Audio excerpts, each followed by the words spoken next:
The Báb was a revolutionary prophet. His life was marked by drama and intrigue and tens of thousands of people following him. The Báb, I think, is someone who is engaging in intimacy and ecstasy with the divine at a very deep level. People fell under his influence to the point of being willing to sacrifice his life for him and his ideas. Someone with that sort of influence over the masses of people was perceived as a threat. It was politically disruptive to have a new religion appear. You have to execute him. 750 soldiers shot. And when the smoke cleared, the Báb had vanished.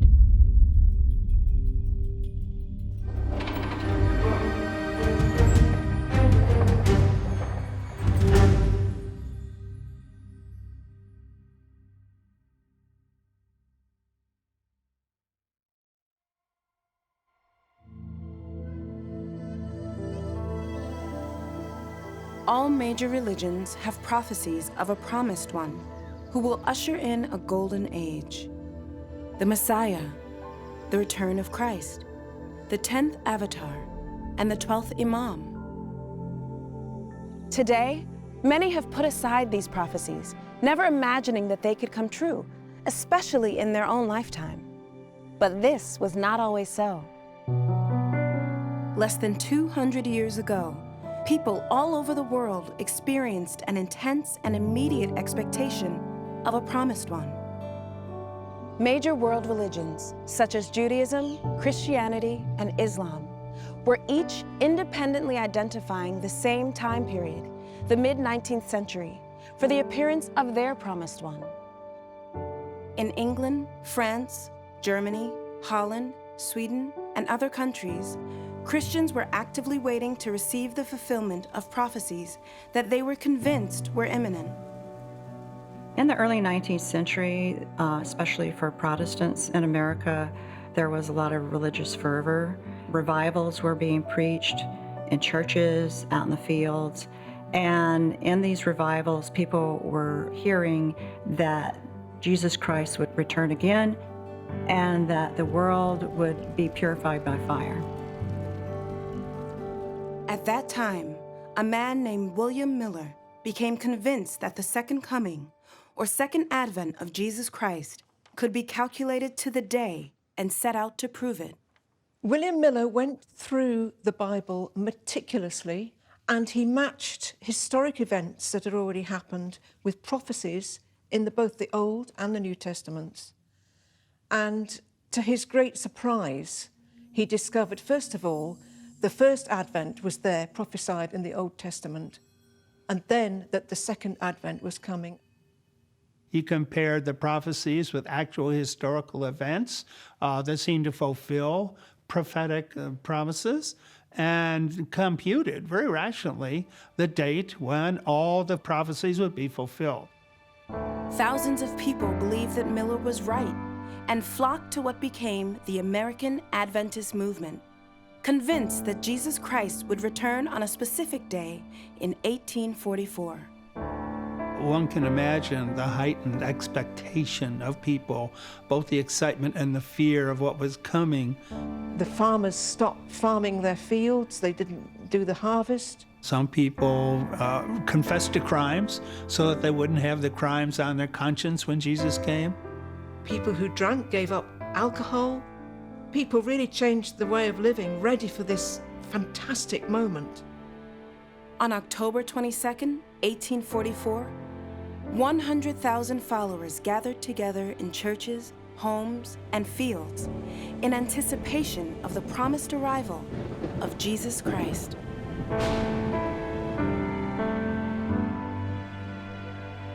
Well, when the sun came up on October 23rd, they had to confess to themselves that nothing happened. It was terrible. It was really terrible. They were completely distraught and weeping. The day became known around the world as the Great Disappointment. What I find fascinating is that a similar thing was happening in Persia amongst the Shia Muslims. And extraordinarily enough, the year that they were looking at in their calendar was 1260, which is 1844 in our calendar. While Christians in the West were awaiting the return of Christ in 1844, at the same time in the East, Shia Muslims also awaited a divine messenger under a different name, the 12th Imam. They believe that he was in a state of physical concealment. He was alive and present, but he simply could not be seen. They imagined that this 1,000-year-old person would return to the world as an agent of God to bring peace. That he would use the sword to become a political leader and rule over the world with justice. Every Shi'i in mid-19th century Iran, of course, had to believe this. Some of them perhaps hoped it would never happen because it would be a great shakeup, according to the prophecies in the Shi'i holy books. Things would be turned upside down. It wouldn't be business as usual when the hidden Imam comes back. Yes, justice would be established, but many things would change. The Orthodox religious and political leaders of Persia, while they paid lip service to the longed-for advent of the 12th Imam, they well knew that his arrival would signal the end of their power. On the one hand, they have to constantly show reverence towards the 12th Imam. On the other hand, any person, any movement, which in any form or shape makes a claim of being that millenarian realization, they would fight it with all their power and might. One of the Shia Muslims who had been waiting for the 12th Imam in the years before 1844 was a religious scholar named Sheikh Ahmad. He led an independent movement of followers known as the Sheikhis in Persia and Iraq. Sheikh Ahmad gathered around himself students and disciples to prepare the people for the appearance of the Promised One. The growing Sheikhi movement was a direct threat to the traditional clerics. Despite being persecuted, the Sheikhis' innovative and original teachings continued to attract followers. One of these followers was a brilliant scholar named Sayyid Kazem. He succeeded Sheikh Ahmad and greatly advanced the movement in Karbala. But Sayyid Kazem died without naming a successor. Prior to his passing, Sayyid Kazem urged his students to do nothing but to scatter in search of the Promised One, whose appearance was imminent. Another Sheikhi of great significance was a religious cleric named Mullah Hussein. He returned from a special mission to find that Sayyid Kazem had passed. Mullah Hussein returned to Karbala and he inquired as to what Sayyid Kazem's final instructions had been to them. What were his last wishes? And to his amazement, he heard that Sayyid Kazem had stated very clearly to them that upon his passing, they were to do nothing but to scatter in search of the Promised One. Why are you still here? In anger, he turned to his fellow Sheikhis, imploring them to do as Sayyid Kazem had demanded. Mullah Hussein and a few others determined to carry out their late teacher's dying wish to find the Promised One.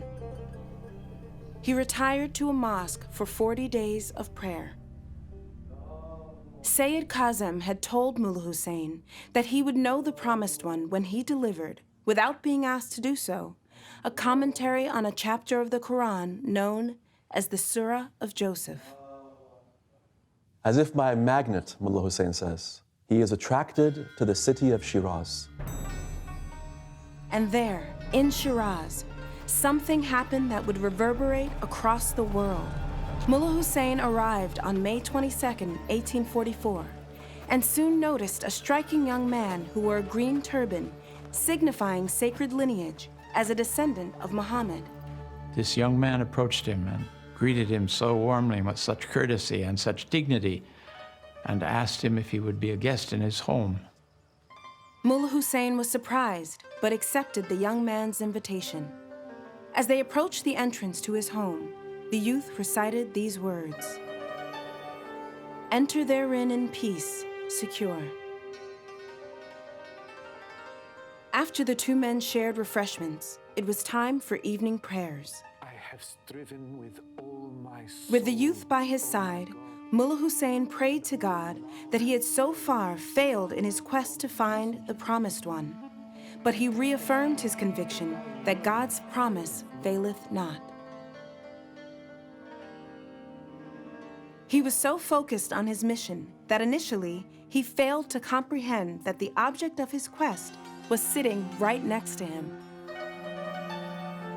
After prayers, Mullah Hussein sought to excuse himself, but his host urged him to remain and began questioning him about the prophecies of the 12th Imam. The young man asks Mullah Hussein, "In what way did your master, Sayyid Kazim, describe the Promised One?" The Promised One would be between the ages of 20 and 30. He would be of pure lineage, a descendant of the Prophet Muhammad. He would be completely bereft of any bodily deficiencies, and he would possess innate knowledge. The youth listened to Mullah Hussein's description of the Promised One, and then he said, "Behold, all these signs are manifest in me." Mullah Hussein was somewhat taken aback by this. He was a young man who wasn't even one of the learned class. He was a merchant, and yet he was making these claims. He's faced with this dilemma, could this be?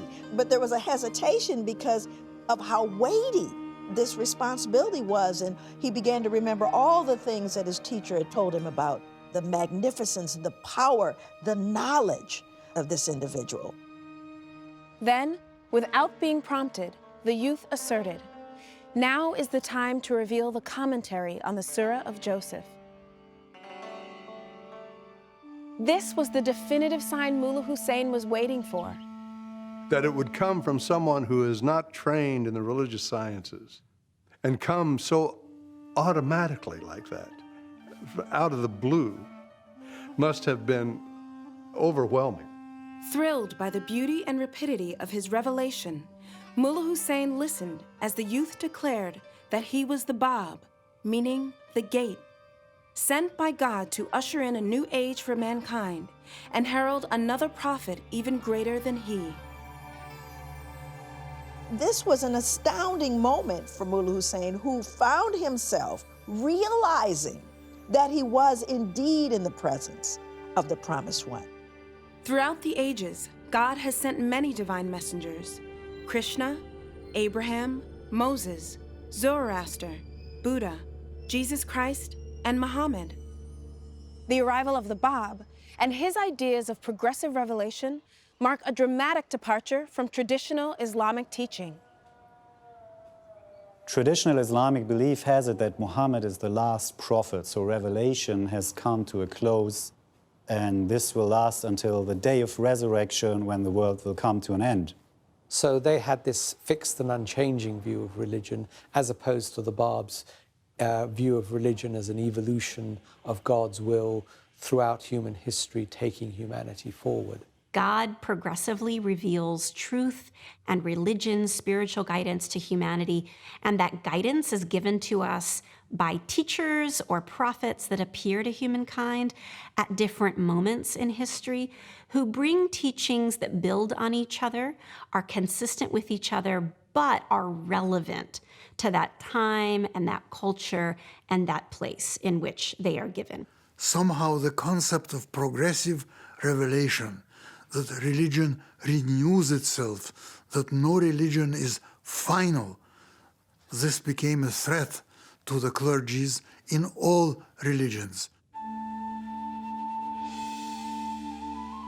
Persia, known today as Iran, is home to one of the oldest continuous civilizations on Earth and is considered one of the first great empires. When Islam swept through the region, Persia emerged as a center of the Islamic Golden Age, contributing significant culture, scholarship, and science to the world.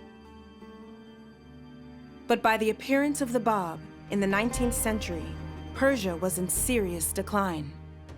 They were suffering from a military defeat against Russia, so they were suffering economically. Poverty was widespread. The wars had been supported by the clerics, stating that it was incumbent upon them as a religious responsibility to engage in battle against these atheists from Russia. Naturally, it was expected that they would be victorious because they were fighting on the side of God. When they were not, when they suffered defeat, it was humiliating. There was anarchy in parts of the country. And on the other hand, you had power-hungry religious clerics that were challenging the state's authority.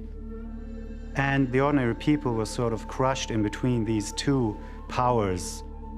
It was a depressing condition of a country that once upon a time was great and now was brought down very low.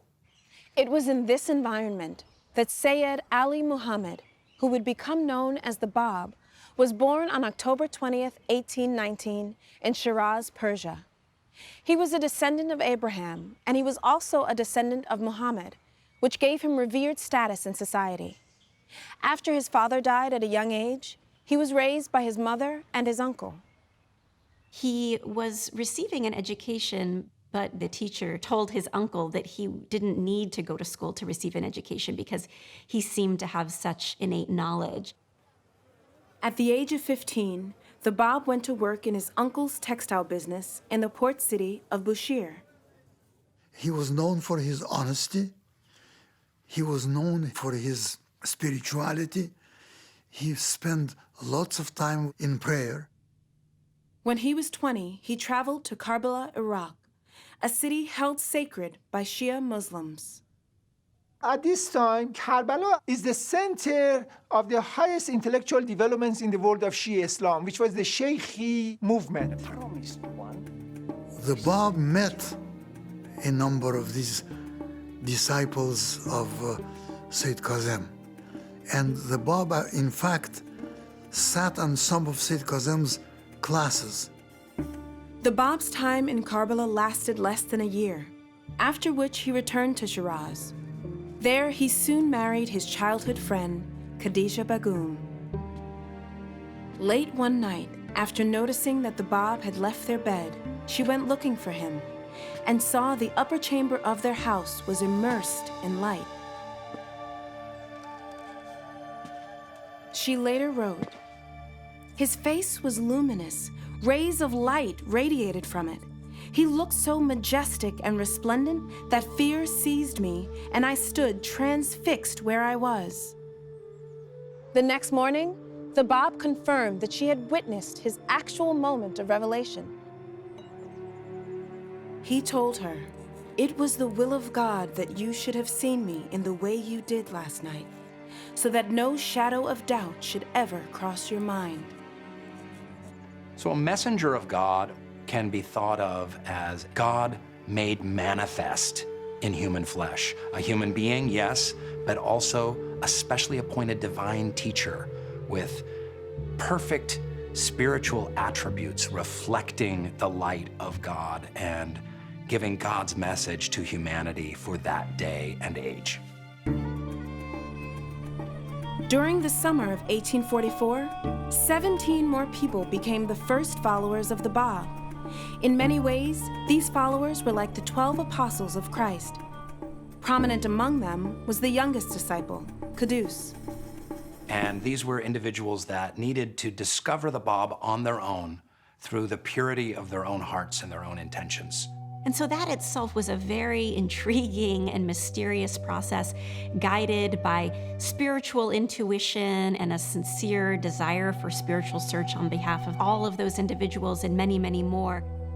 The original disciples of the Bab were called the Letters of the Living. This symbolized the building blocks to the new revelation, that these letters went out and they promoted the word of the living God. The Bab dispatched his disciples throughout Persia and Iraq to proclaim the coming of the new revelation. The people were expecting the return of the 12th Imam, but the message delivered by him was radically different. The message they spread was that all people and all things come from the same Creator and are sacred, beautiful, and worthy of respect. It didn't matter if you were a king or a goat herder in the eyes of God. External traits such as race, gender, and nationality are not the true human reality.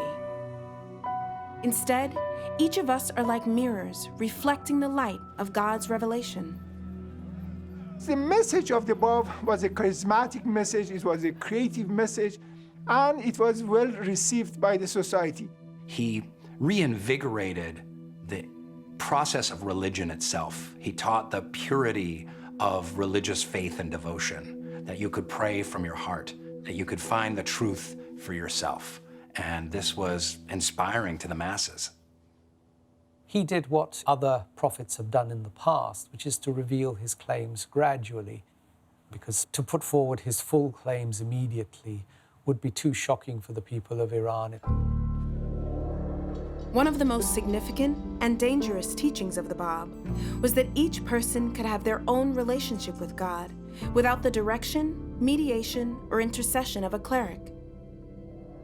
And in town after town, his disciples found receptive listeners. Historians report that thousands of people accepted the Bab's claims and teachings. In a short period of time, the Babi movement was a significant social movement, spiritual movement in Iran that both the clerics and the state became extremely worried about it. Religious clerics at that time in Persia dominated the landscape. And so understandably, the notion that a prophet of God might be returning was very threatening to them. He's too young. He's not experienced. He doesn't know all the books the way we do. But behind that fear, what happens to us if the hidden imam returns? The whole edifice of Shi'i Islam changes. One of the letters of the living was a remarkable woman named Tahireh. Against the draconian customs of the time, her father allowed her to be educated. She understood from the Holy Scriptures in the Quran that the 12th Imam was going to return. And she heard of something called the Sheikhis. In Karbala, she joined the Sheikhi community to learn more about the quest for the Promised One. She had a dream where the Bab came to her and revealed a dissertation on a very specific theological point in the Quran. Months later, another disciple, Mullah Ali Bastami, came to Karbala to spread the word of the Bab. When Mullah Ali shared certain verses with Tahireh, she had a flash of sudden recognition. These are the exact verse he recited in my dream.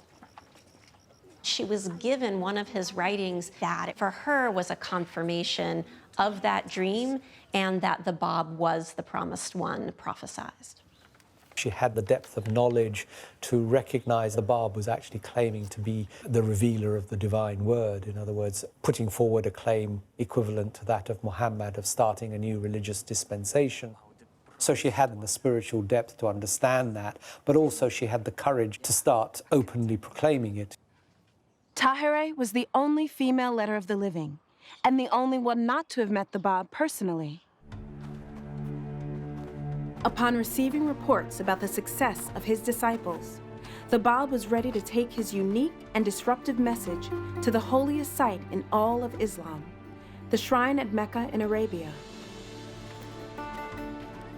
This pilgrimage to Mecca, a holy journey called the Hajj, is one that all Muslims are asked to perform at least once in their lives. He set out on the voyage by sea with his disciple, Qudus. According to Shia Islam, the 12th Imam would actually go on pilgrimage to Mecca. And during that pilgrimage, he would then announce his new revelation. Pilgrims circle the sacred Kaaba 7 times, speaking the words, "Here I am, O Lord, here I am." The Bab did much more.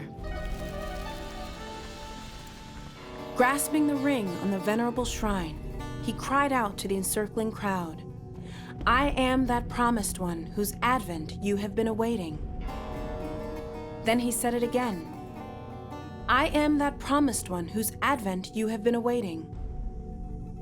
And finally, "I am that promised one whose advent you have been awaiting."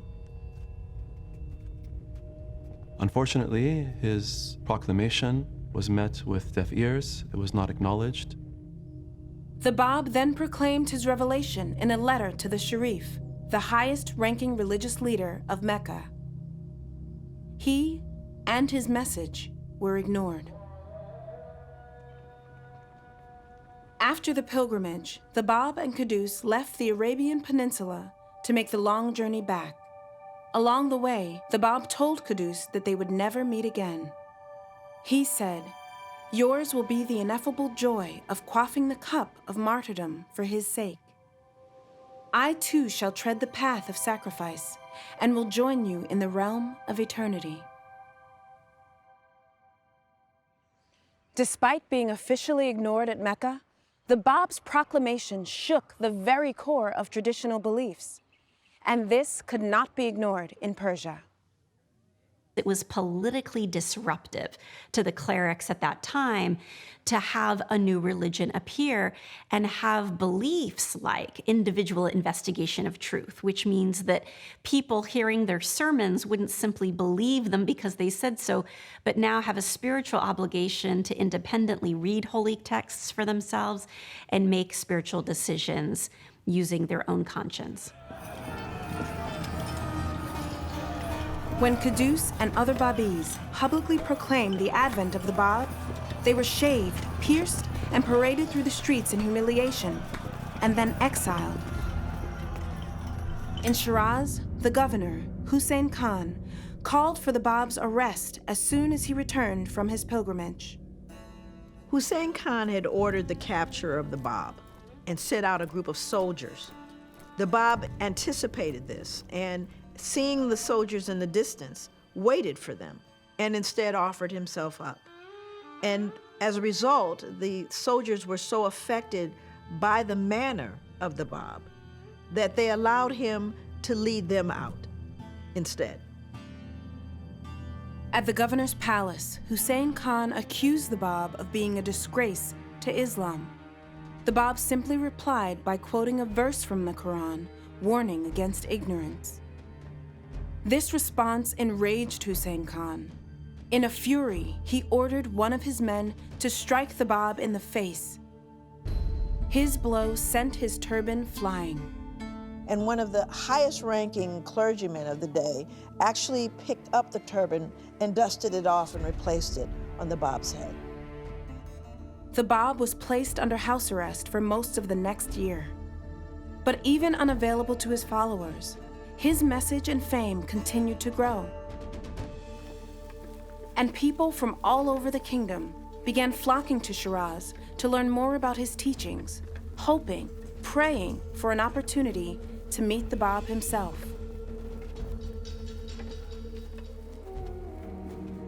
The king of Persia, known as the Shah, was finally forced to pay attention.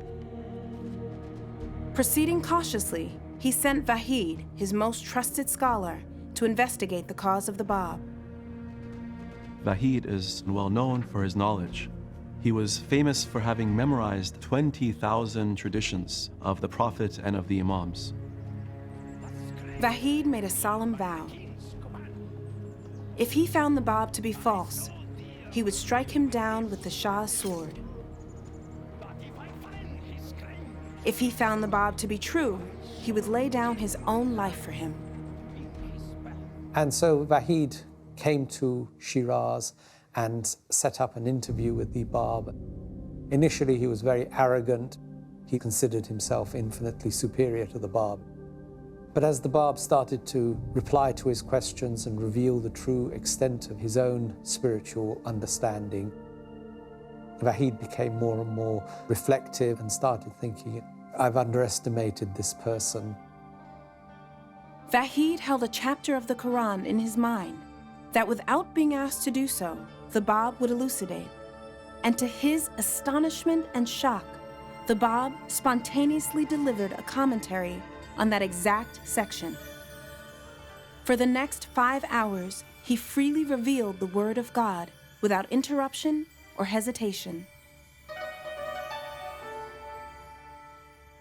Vahid is thunderstruck at the eloquence at the speed at which the Bab is revealing these verses, the like of which he had never heard before, and he immediately recognizes the voice behind this commentary is none other than the voice behind the Quran itself. Vahid later wrote, "If all the powers of the earth were allied against me, they would be powerless to shake my confidence in the greatness of his cause." Vahid was so won over by his experience with the Bab that he actually wrote the Shah and told the Shah that any of the disparaging comments that had been made about the Bab were absolutely false. And finally, he said, "I myself am now a follower of the Bab." When the Shah received the message of his most trusted scholar, he reportedly told his prime minister, "If Vahid is a Babi, we should stop belittling the cause of the Bab." However, the prime minister served in a sense as the Shah's spiritual guide. And Prime Minister Aghasi was very threatened by the claim of the Bab to being the promised one. And so the Shah's specific wishes were ignored, and Hussein Khan ordered that any person in Shiraz found in possession of the Bab's writings would face severe punishment. Yet the curious and the scholarly continued to seek out the Bab and his teachings, risking everything to meet him in person. Hussein Khan ordered a raid on the home of the Bab's uncle in an effort to capture what he thought would be a large group of the followers.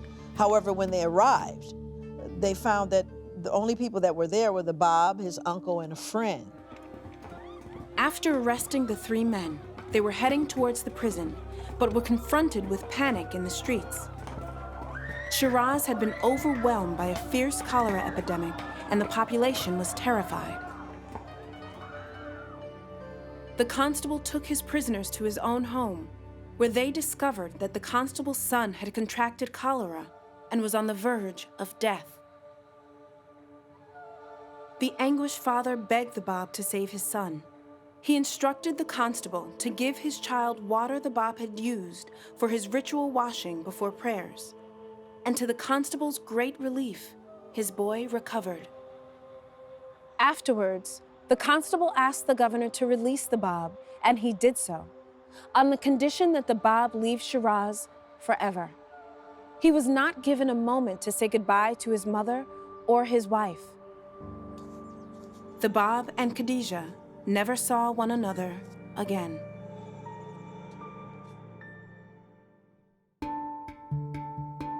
In exile, the Bab decided to go north to Isfahan. When he arrived there in September 1846, the Bab contacted the governor of Isfahan, Manashir Khan, in the hope that he could convince the governor of his authenticity. He was a very important, powerful man, at the same time extremely loyal and trusted by the king. He was listened to by everybody except a small group of particularly obdurate clerics. He was from Christian background, so although he acted as a believer in Islam, in his heart he really was not yet truly convinced. Manouchehr Khan wanted to investigate the claims of the Bab, and so he held a number of meetings at which, of course, the clergy was present always. During one of these meetings, Manouchehr Khan himself put a question to the Bab, and he said, "Could you find proof for the specific prophethood of the Prophet Muhammad?" In less than 2 hours, the Bab wrote a lengthy treatise demonstrating that nothing about the life of Muhammad was accidental. Through this, he shows that revelation of divine verses through the Bab himself is a continuation of that same mission of the Prophet Muhammad. The treatise the Bab wrote that day was so masterful that the governor immediately declared that his faith in Muhammad was complete. He said, "I testify to my belief in the Bab's superhuman knowledge and power, which no amount of learning can ever impart." Faced with the Báb's superiority, his enemies realized the power they were up against was far greater than they had imagined.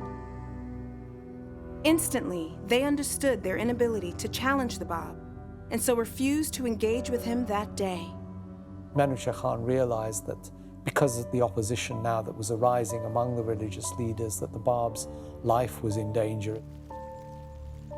Manouchehr Khan became increasingly protective of the Báb and offered to donate his substantial wealth to further his cause. But the Báb refused this offer, saying his cause would triumph through the sacrifices of the poor and lowly. He intended to arrange for a meeting between the Shah and the Báb, because the Báb had been asking for this, and the Shah himself had also expressed his wish to meet with the Báb. But it was not to be. Manouchehr Khan passed away. The Báb's enemies had him arrested and sent to Tehran, the capital city, to face the highest authority in Persia, the Shah.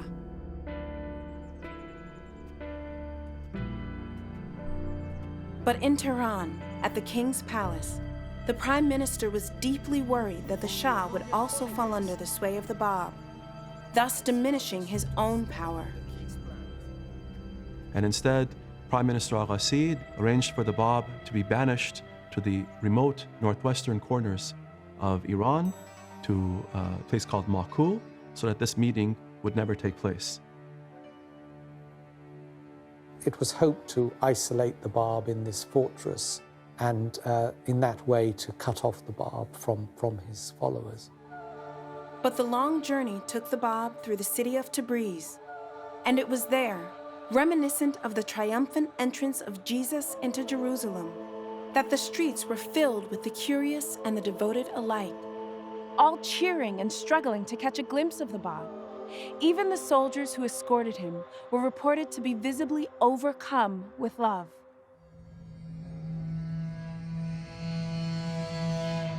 The Báb faced a solitary imprisonment at Makul, a fort surrounded by a huge rock that blocked out the sun.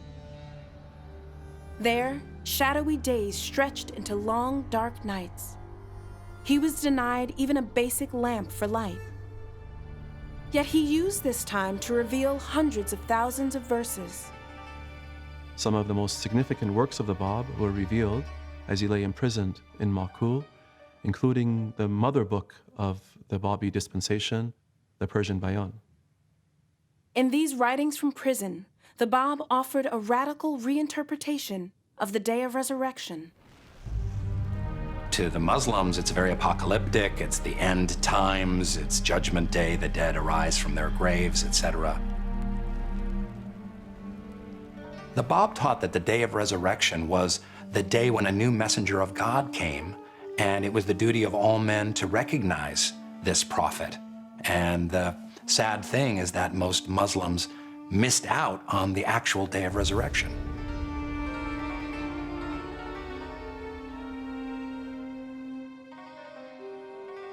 The Báb's definition of resurrection was one of renewal, a time of change, a new revelation, a new truth. So this time of resurrection was one that should be celebrated. The Báb proclaimed that after him, very soon after him, would appear him whom God shall make manifest, a new divine emissary, a messenger, the Báb said, who would bring a revelation even more potent than the revelation that the Báb himself had brought. Although the prime minister was successful at distancing the Báb from his devoted followers, nothing could keep them from him. The hardened warden of Makul, gradually won over by the Báb, was becoming more lenient with his privileges. He allowed the Báb's followers free access to the Báb, and the whole point of the Báb being there, which was to isolate him, was completely lost because there was now free flow of people coming to the Báb and taking the writings of the Báb back to the rest of Iran. People would come to just hear his voice and the sweetness, the melody of his prayers. But back in Tehran, the prime minister was infuriated by his inability to suppress the Báb's growing movement or control his own warden. So he sent him to a prison in an even more severe location called Tariq. His plan was unsuccessful, as once again, the new warden was so moved by the Bab that he too discontinued the harsh condition the Prime Minister had commanded and allowed his followers, hungry for new teachings, to come to him. There was an embrace of modern ideas, such as giving women rights that did not exist in Persian society at the time. So for those who came to accept him and recognize him, this was a time of tremendous joy, tremendous gladness, because it was the fulfillment of their greatest wish to live at a time that witnessed the appearance of one whose expectation had been longed and yearned for centuries.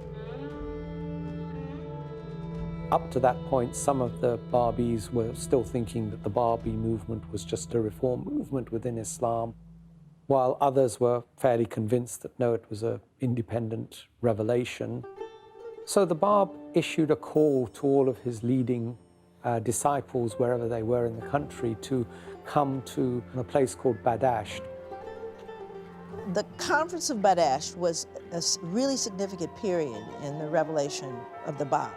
While he himself was not present, this represented a chance or a time for those who followed him, his disciples, to independently carry the religion forward. The conference was attended by nearly all of the Bāb's key disciples, including Tahirih and Mirza Hussein Ali, who would later play a much greater role in the movement when he became known as Baha'u'llah, the glory of God. The announced purpose was figuring out how to free the Bāb from imprisonment.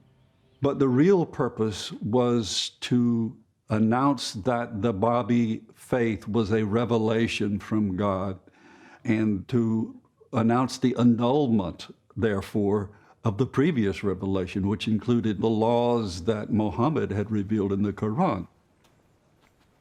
Because people were not ready, including even the elites of the Bābī, this dramatic event, turning point, had to be presented with wisdom. So the leading disciples conceived of a plan that would gradually lead the entire conference to the conclusion that this was, in fact, a new religious dispensation.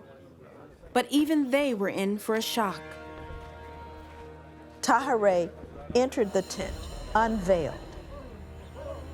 It was absolutely shocking. It was a revolutionary act for a woman to reveal her face in the company of men. It was considered a sin just to look at a woman's shadow, and so to look at her face was considered an abomination. And for her to appear like that shook the faith of the people who were in the room. One man even tried to cut his throat. He was so alarmed by this happening. So even though they'd been led to the point of accepting that this was a new revelation, they were not expecting it to be a complete break with the norms of their own culture.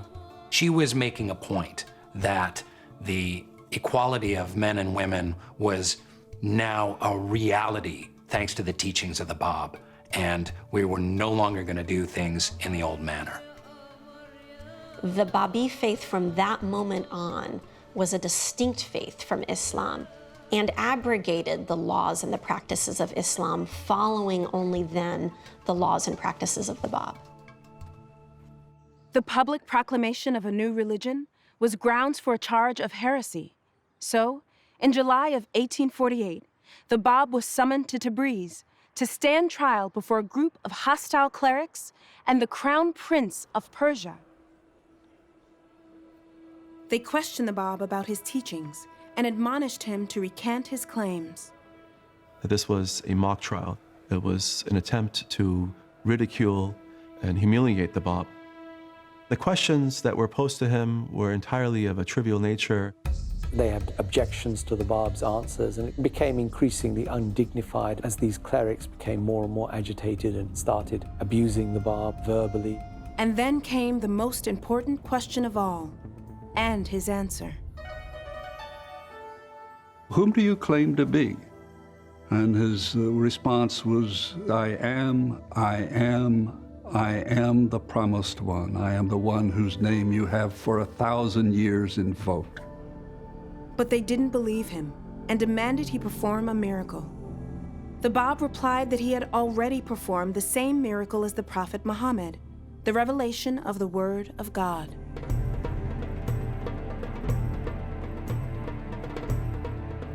In their ruling, the clerics ordered that the Bab be subjected to a torture known as the bastinado, where the soles of the victim's feet would be violently beaten. The great irony of religious history is that the very first people to attack the new prophet are the followers of the old prophet, or let's say the clergy. Just weeks after the trial at Tabriz, the Shah of Persia died. Upheaval erupted across the kingdom. The Bab's followers were the most convenient scapegoats and were targeted by the prime minister as enemies of the state. In northern Persia, a group of Babis led by Mullah Hussein were severely harassed and some were murdered. Seeking to escape this persecution while observing the Bab's teaching of nonviolence, the beleaguered Babis petitioned the governor to provide safe passage out of town. The duplicitous governor agreed and sent a detachment of soldiers. But the Babis had been deceived. The soldiers turned on them and started shooting. Mullah Hussein led the Babis on a successful counterattack. The soldiers were beaten back, and the few surviving soldiers fled. Realizing that they would soon face a larger army, the Babis took shelter in a fort known as Sheikh Tabarsi. Battles were heroically fought in self-defense on the part of the Babis, and for several heroic months, the Babis withstood the onslaught of the forces that had gathered around them. The Shah's troops, even though there were many times the number of the Babis, much better armed than the Babis, seemed unable to take this makeshift fort that had been created by the Babis. And you have Mullah Hussein, a famous scholar. You know, he studies the Quran, and he probably weighs all of 97 pounds. And he's on a horse, and he's got a sword. And there were dozens of witnesses to him chopping through a tree and a soldier and a musket with one blow. But Mullah Hussein was later killed when a bullet struck him in the chest. Yet the Babis continued to hold out for months, frustrating the king's army. It was only out of a scheme that the commanders plotted that they were able to subdue the Babis. They swore on the Quran that they would not harm the Babis were they to surrender. The Babis realized it was a trick, but surrendered anyway out of reverence for the Quran.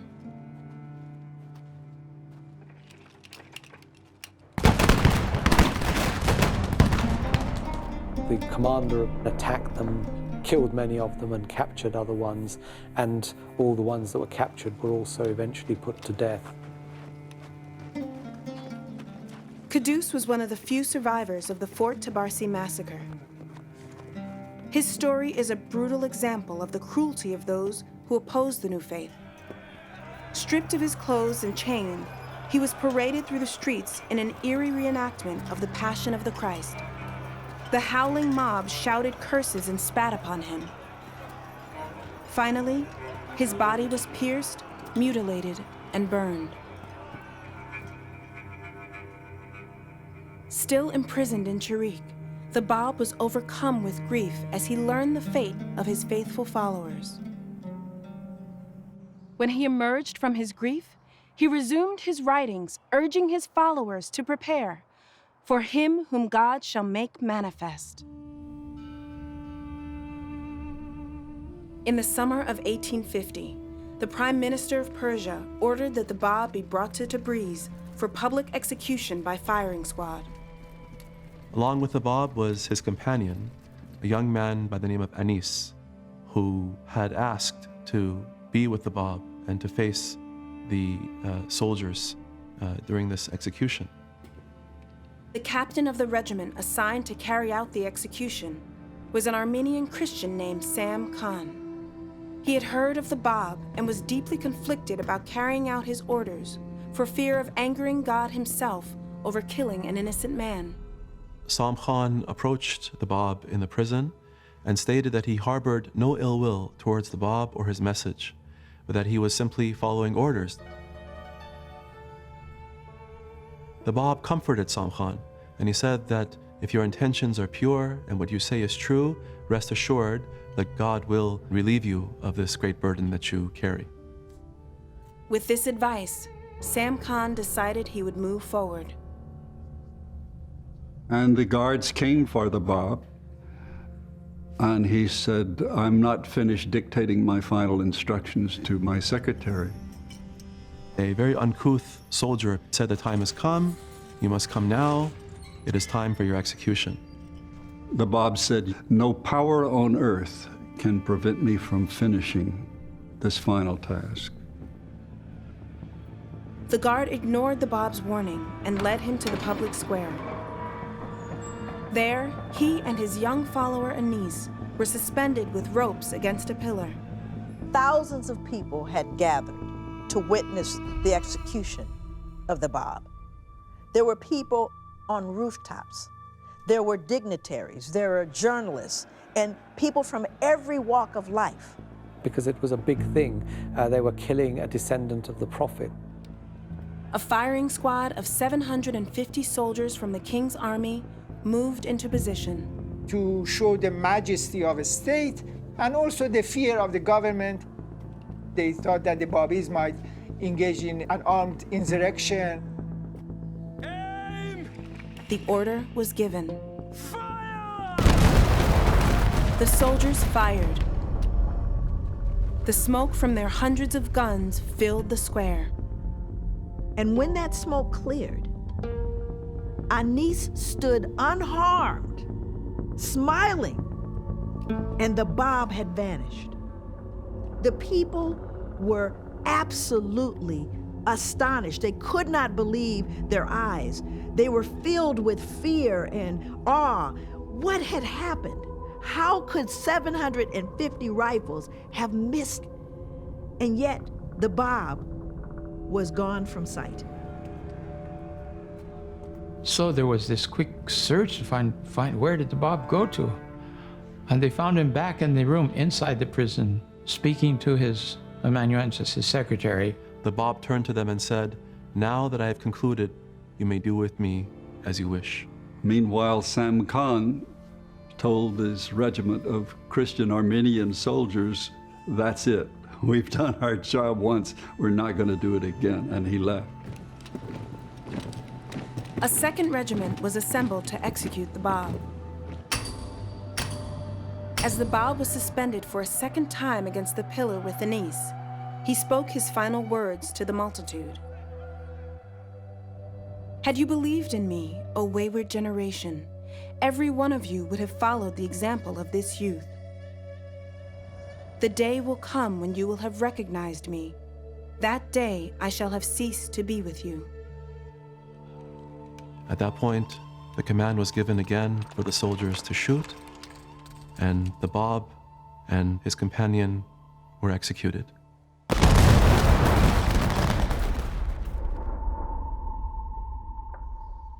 The Bab's body was shattered by the bullets, except for his face, which mysteriously remained untouched.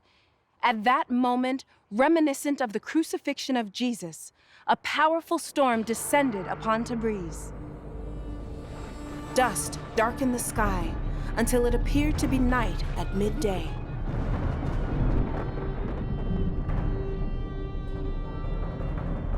There are many accounts of what happened that day, including from government sources. They differ in some details, but the one fact on which they all agree is that the first volley fired by the Christian regiment missed the Bab completely. The Bab consistently reject their miracles as a proof of the truth of the prophet of God. But the Bab goes further than this. He forbids his followers to attribute any miracle to him. And therefore, the final event in the life of the Bab is not defined as a miraculous event, yet there is really no plausible explanations for that. And therefore it remains a mysterious event in the sacred history of the world.